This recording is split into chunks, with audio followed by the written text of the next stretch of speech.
Hello મિત્રો, સ્વાગત છે તમારું મારી ચેનલ જલપાસ કિચનમાં। તો આજે હું તમારી સાથે શેર કરવાની છું મિલ્ક પાવડર પેંડાની રેસીપી। તો આ રેસીપી તમારી એકદમ સરળ રીતે બનીને તૈયાર થશે અને જો તમે પહેલીવાર બનાવતા હશો તો પણ તમારા પેંડા એકદમ પરફેક્ટ બનીને જ તૈયાર થશે। તો ચલો એકદમ સરળ રીત સાથે બનતા મિલ્ક પાવડર પેંડાની રેસીપી બનાવવાનું શરૂ કરીએ। હવે પેંડા બનાવવા માટે આપણને કઈ કઈ સામગ્રી જોઈશે તે જોઈ લઈએ। તો નાની સાઇઝના 2 બાઉલ જેટલો મિલ્ક પાવડર લીધો છે, જે વજનમાં 200 ગ્રામ જેટલો છે। ત્યારબાદ 1 બાઉલ જેટલું દૂધ લેવાનું છે, પિસ્તાની કતરણ, ઇલાયચી પાવડર અને ખાંડ। ઇલાયચીની જગ્યા પર તમે કોઈ પણ ફ્લેવર યુઝ કરી શકો છો। ત્યારબાદ હવે એક કઢાઈમાં આપણે પહેલાં તો દૂધ ઉમેરી દઈશું। અત્યારે આપણે કઢાઈને ગેસ પર નથી મૂકવાની, ફક્ત દૂધ અને મિલ્ક પાવડરને એકદમ સરસ રીતે મિક્સ કર્યા બાદ જ આપણે ગેસ ઉપર મૂકીશું। હવે દૂધ ઉમેર્યા બાદ દૂધમાં આપણે 1 ચમચી ઘી ઉમેરવાનું છે। ઘી ઉમેરી અને દૂધ અને ઘીને એકદમ સરસ એવું મિક્સ કરી લઈશું। ઘી ઉમેરવાથી પેંડાની ફ્લેવર એકદમ સરસ આવશે। દૂધ આપણે ન વધુ પડતું ગરમ કે ન વધુ પડતું ઠંડુ એવું જ લઈશું। હવે તેમાં 2 થી 3 ચમચી જેટલી ખાંડ ઉમેરીશું। તો ખાંડ એકદમ સરસ જલ્દીથી ઓગળી જાય તેના માટે મેં ખાંડનો પાવડર કરી લીધો છે। તો મિક્સરમાં તમારે ખાંડનો પાવડર કરી લેવો। તમારે પેંડા જેટલા ગળ્યા બનાવવા હોય તે પ્રમાણે તમારે ખાંડનું માપ લેવાનું। હવે થોડીવાર માટે ખાંડ અને દૂધને મિક્સ કરી લઈશું। ખાંડ એકદમ સરસ ઓગળી જાય ત્યાં સુધી તેને મિક્સ કરીશું। આપણે દળેલી ખાંડનો ઉપયોગ કર્યો છે, જેથી ખાંડ એકદમ સરસ એવી જલ્દીથી ઓગળી જશે। તો હવે બધી જ ખાંડ એકદમ સરસ એવી ઓગળી ગઈ છે। ખાંડ ઓગળે એટલે તેમાં મિલ્ક પાવડર ઉમેરીશું। હવે મિલ્ક પાવડરને આ રીતે હલાવતા જઈ અને દૂધ સાથે એકદમ સરસ એવો મિક્સ કરી લઈશું। જો તમે મારી ચેનલ પર નવા છો તો મારી ચેનલને જલ્દીથી સબસ્ક્રાઈબ કરી લો, જેથી આવનારા વિડીયોની નોટિફિકેશન તમને સૌથી પહેલાં મળતી રહે। અને જો તમને મારા વિડીયો જોવા ગમતા હોય તો લાઈક શેર જરૂરથી કરજો। તો આવી રીતે હલાવતા જઈ અને બધા જ મિલ્ક પાવડરને દૂધ સાથે એકદમ સરસ એવો મિક્સ કરી લેવાનો છે। તેમાં એક પણ ગાંઠા ન રહે તેનું ખાસ ધ્યાન રાખવું।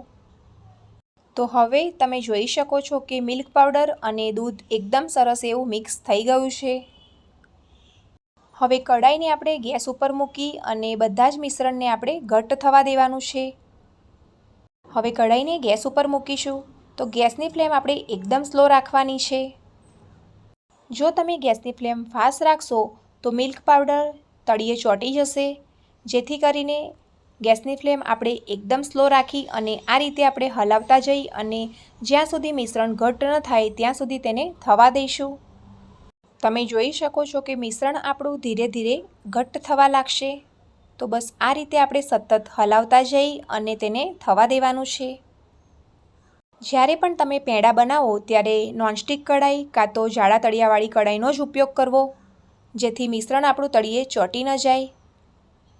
જ્યાં સુધી આપણું પેંડા બનાવવાનું મિશ્રણ એકદમ ઘટ્ટ ના થાય ત્યાં સુધી સતત આ રીતે હલાવતા જઈ અને મિશ્રણને ઘટ્ટ થવા દઈશું। મિશ્રણને ઘટ્ટ થતાં 10 થી 12 મિનિટનો સમય લાગશે।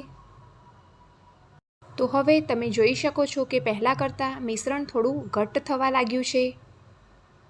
તો હજુ પણ મિશ્રણને આપણે ઘટ્ટ કરવાનું છે, તો હજુ થોડીવાર માટે થવા દઈશું। બસ આ જ રીતે આપણે મિશ્રણને સતત હલાવતા રહેવાનું છે, જેથી મિશ્રણ આપણું તળિયે ચોંટી ન જાય।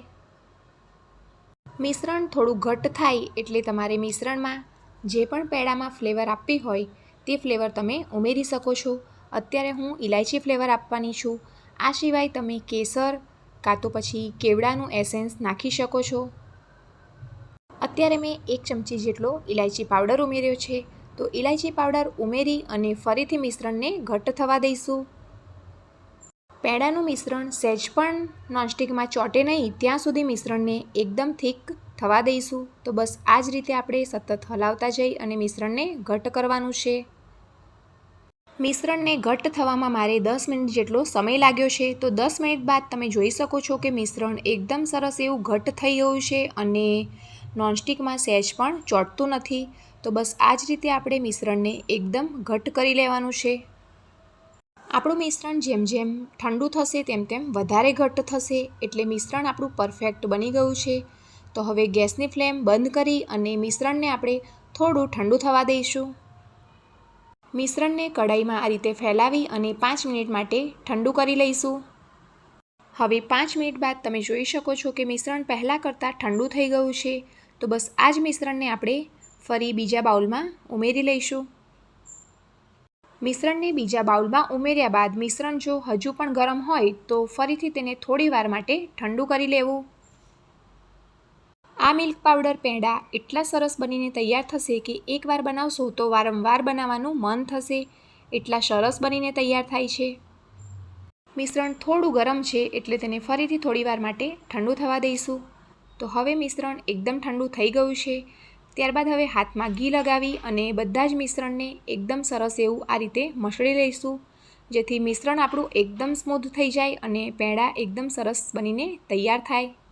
તો હવે તમે જોઈ શકો છો કે મિશ્રણને આપણે આ રીતે મસળી અને એક લોટ જેવું બનાવી લેવાનું છે. હવે આ મિશ્રણમાંથી આપણે થોડું થોડું મિશ્રણ લઈ અને એક સરખા ગોળાવાળી અને પેંડા આકાર આપી દેવાનો છે. તો બસ આ જ રીતે ગોળો કરી અને વચ્ચેથી તેને હથેળીથી દબાવી અને તેને પેંડાનો શેપ આપી દઈશું. હવે આ તૈયાર થયેલા પેંડામાં તમે બદામ કે પછી પિસ્તાની કતરણથી ગાર્નિશિંગ કરી શકો છો. તો તૈયાર છે આપણા મિલ્ક પાવડર પેંડા. તો બસ આ જ રીતે આપણે બીજા બધા જ પેંડાને તૈયાર કરી લઈએ. તો ફરીથી આ રીતે ગોળો બનાવી અને હથેળીથી દબાવી અને પેંડાનો શેપ આપી દઈશું. તો છે ને મીઠાઈવાળાની દુકાન જેવા જ મિલ્ક પાવડર પેંડા ઘરે બનાવવાની એકદમ સરળ રીત. તો તમે પણ તમારા ઘરે ચોક્કસથી ટ્રાય કરજો અને મને કોમેન્ટમાં જણાવજો કે આજની આ રેસીપી તમને કેવી લાગી. તો તમે જોઈ શકો છો કે બધા જ પેંડા બનીને તૈયાર થઈ ગયા છે. જો તમને મારા આજની આ રેસીપીનો વિડીયો પસંદ આવ્યો હોય તો મારા વિડીયોને લાઇક કરો, ચેનલને સબસ્ક્રાઈબ કરો અને વિડીયોને બને તેટલું ફેમિલી અને ફ્રેન્ડ્સના ગ્રુપમાં શેર કરો. તો ફરી મળીશું આવી જ એક અલગ રેસીપીના વિડીયો સાથે. ત્યાં સુધી આવજો.